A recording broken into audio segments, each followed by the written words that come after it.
Nope, today we won't talk about mundane stuff like wild boars, fire ants, or carp. This video actually focuses on species that really have the potential to wipe out entire ecosystems in the USA.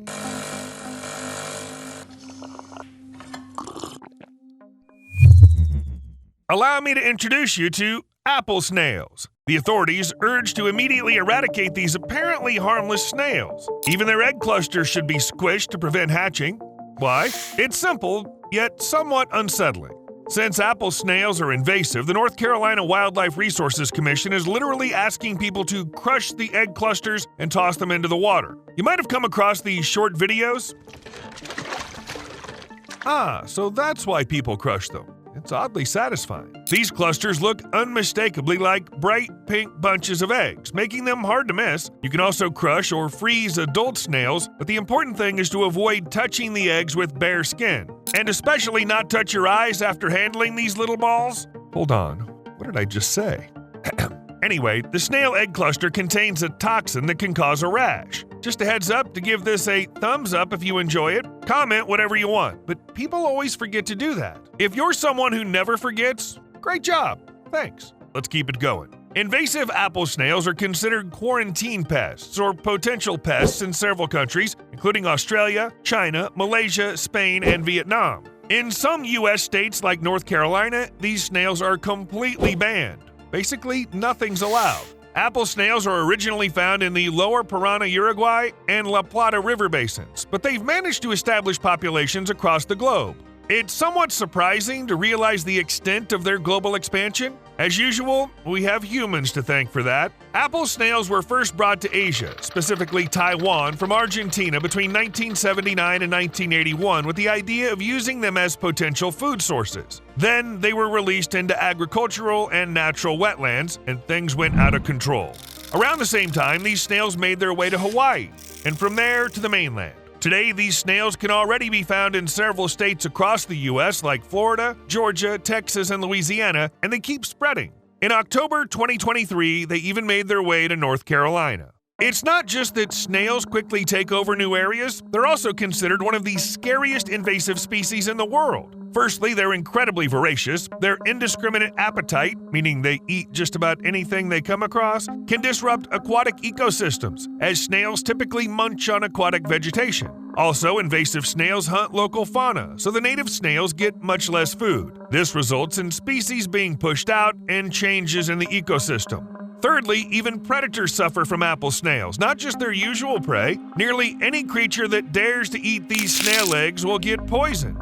No wonder apple snails make it to the list of the top 100 most dangerous invasive species globally, thanks to their knack for wreaking havoc, well, pretty much everywhere. You know the secret to their global spread?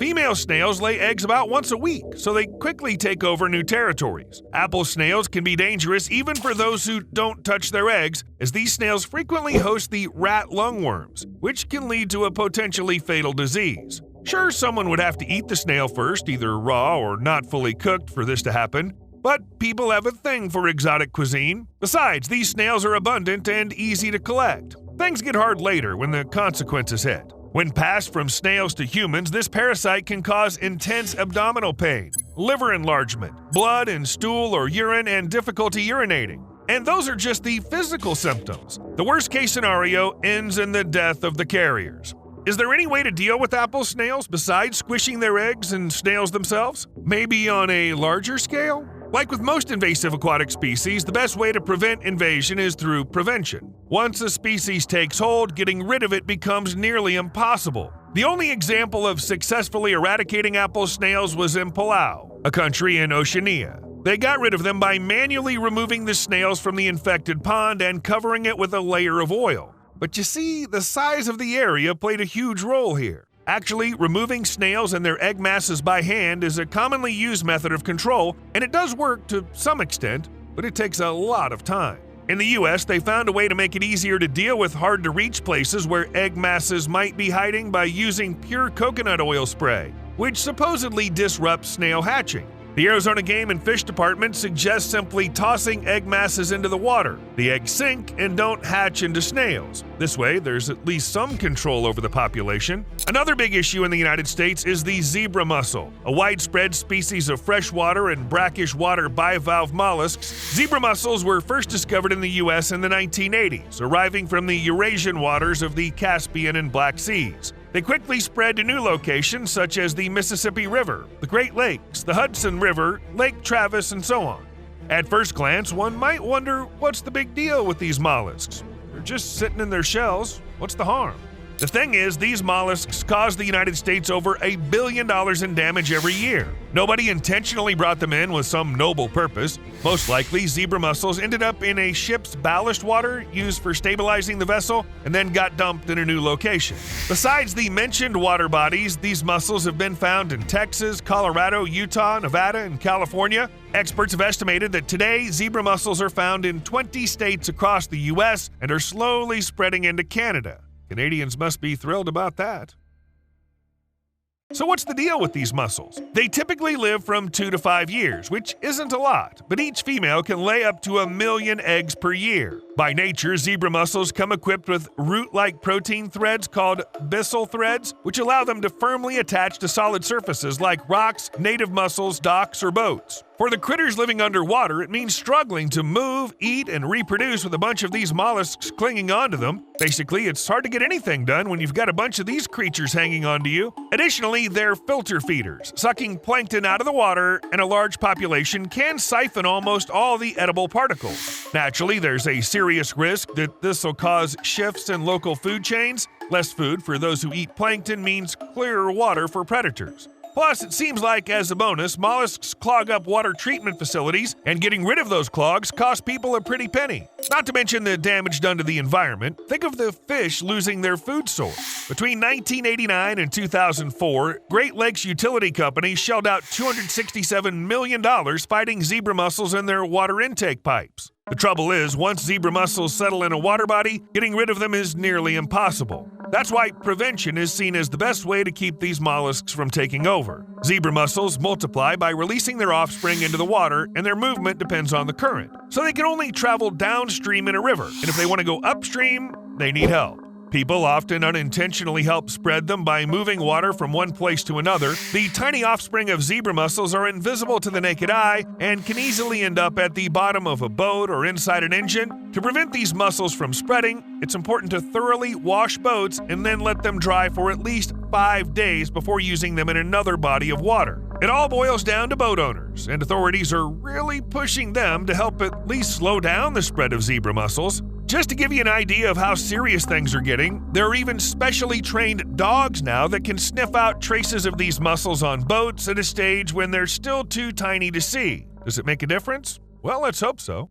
We've been focusing on the creatures in the water, but meanwhile, the U.S. is gearing up for an invasion of spotted lanternflies. They're these bugs with cute colors, but the U.S. Department of Agriculture says to squash their eggs as soon as you spot them. See an adult bug? Take it out ASAP, and then report it right away. The sooner authorities know about the infestation, the better chance they have of dealing with it. There are various ways to kill them, including setting up a special trap with instructions for it also distributed by the authorities. They even establish entire quarantine zones to stop the spread of the insects. For the second year straight, the USDA is urging people to kill those spotted lanternflies without hesitation. They say it's all for the greater good of nature. And hey, it'll save a bunch of people a load of cash. The invasive pest was first spotted in the U.S. in 2014 and has since made its way to states like New Jersey, Connecticut, Maryland, Virginia, Indiana, and Ohio. It's thought that spotted lanternflies hitched a ride into the U.S. through trade shipments and then spread across states via trains, cars, trucks, and planes. Gotta hand it to the bug, it's got some serious hitchhiking skills. But despite its knack for travel, it causes a hefty $324 million in annual damages. Spotted lanternflies pose a serious threat to ecosystems and vital agricultural economies, especially apple orchards and vineyards. It's not just about how much they eat.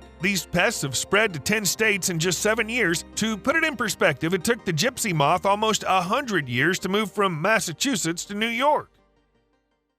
Spotted lanternflies feed on tree bark sap, which can harm the tree, but it gets worse because after feeding, they leave behind a substance known as honeydew. This stuff is basically digested sap that attracts more pesky bugs to the tree and leads to the growth of a fungus called sooty mold.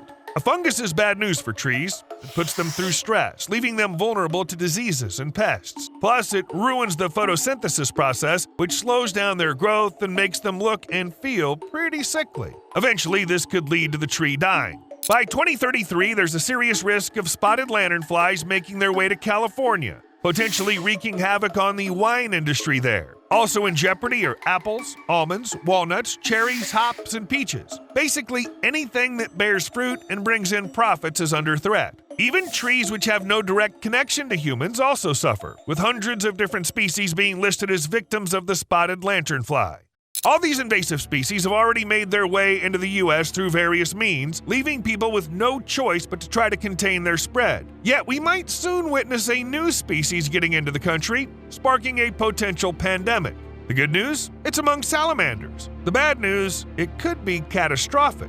I'm talking about a pathogenic fungus with a complicated Latin name, Batrachotretrium salamandrivorans. It causes a deadly disease called chytridiomycosis in amphibians, especially salamanders. It's got a cousin that targets frogs, but they both cause the same problems, and very serious ones. Around 2008, a mysterious disease started wiping out fire salamanders in the Netherlands, and within 3 years, 96% of the population was dead. The same fungus was linked to the decline or disappearance of 200 frog species worldwide. It's only a matter of time before the fungus reaches the U.S., but there's still time to take action. Experts are calling for an immediate stop to importing amphibians as thousands of live salamanders are brought into the country annually. If banning them isn't possible, then it's vital to begin checking amphibians for diseases when trading them as pets.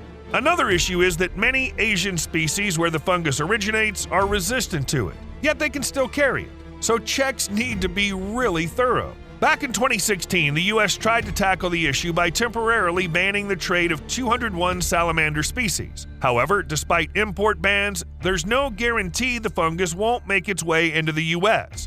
There are just too many entry points, and it seems impossible to close off every single one. If you're in the U.S. and you have a salamander with spots like these, things are seriously not looking good, without exaggeration. But why does this matter? Particularly for the U.S. if the fungus originated in Asia and managed to spread everywhere, even reaching the isolated Madagascar. It's quite simple. The U.S. has the most diverse population of salamanders in the world. North America is practically a hotspot for salamanders, with 48% of all known species residing in North and Central America, and most of them are vulnerable to this fungus. Also, the United States is at the forefront of the global live amphibian import market. This means that not only are there a lot of these animals already living on the continent, but new ones are also being brought in. Before the outbreak of the salamander pandemic, scientists ran some studies and figured out that the fungus infected 74% of the species tested and led to death in 35% of them. They also found that the fungus could potentially infect anywhere from 80 to 140 species of North American salamanders. Despite its rapid spread worldwide and the number of casualties, there's very little information available. It's been only recently discovered, and comparisons have been made with amphibian mortality rates, so perhaps the situation is even worse than it initially seems. What happens to salamanders infected with this fungus? The spores of the fungus spread through the water, and when they encounter their target host, the slimy skin of the salamander, they burrow into it, literally. They grow and reproduce in the skin, spreading their thalli. It looks like an unpleasant skin disease, but if you were to slice through the skin, it'd seem as if someone had taken a shotgun and shot the salamander. The fungus basically carves out tunnels right through the skin. This is a huge problem. For creatures like frogs and salamanders, their skin isn't just there for protection, it's also their way of breathing and getting rid of waste. So when they get a fungus, it's like a disease that would affect the lungs, kidneys, and skin in humans at the same time. It's no wonder sick salamanders start feeling sluggish, shedding a lot of skin and losing their appetite, and then they eventually die. This fungus, along with the disease it brings, is knocking on the door of the USA. The consequences are going to be terrible. Not just because there are tons of amphibian species here and all that stuff. Salamanders, due to their large numbers and voracious appetites, are vital to the food chains of many forests. They act as energy conduits, channeling energy from insects to birds. Just like pulling out a gear from a machine, if you remove it, the whole system comes to a halt. Also, salamanders are apex predators in forests, and there's a hefty population of them, and they eat a lot. Seriously, they consume so much that they collectively shape life in the forest, and possibly beyond its borders. Salamanders are also key players in the global carbon cycle, silently cutting down on the carbon that gets released into the air, helping avoid a major climate disaster. Even though salamanders aren't aware of this, their contribution is pretty substantial. What's the takeaway here? It's not exactly uplifting. If this fungus kills a large number of salamanders, it won't just lead to more bugs around, it'll leave predators higher up the food chain without prey, ruin ecosystems, and even affect the climate. So that is truly the most dangerous invasive species on the planet, a fungus. Who would have thought? Well, what can I say? Don't forget about the like button. See you later.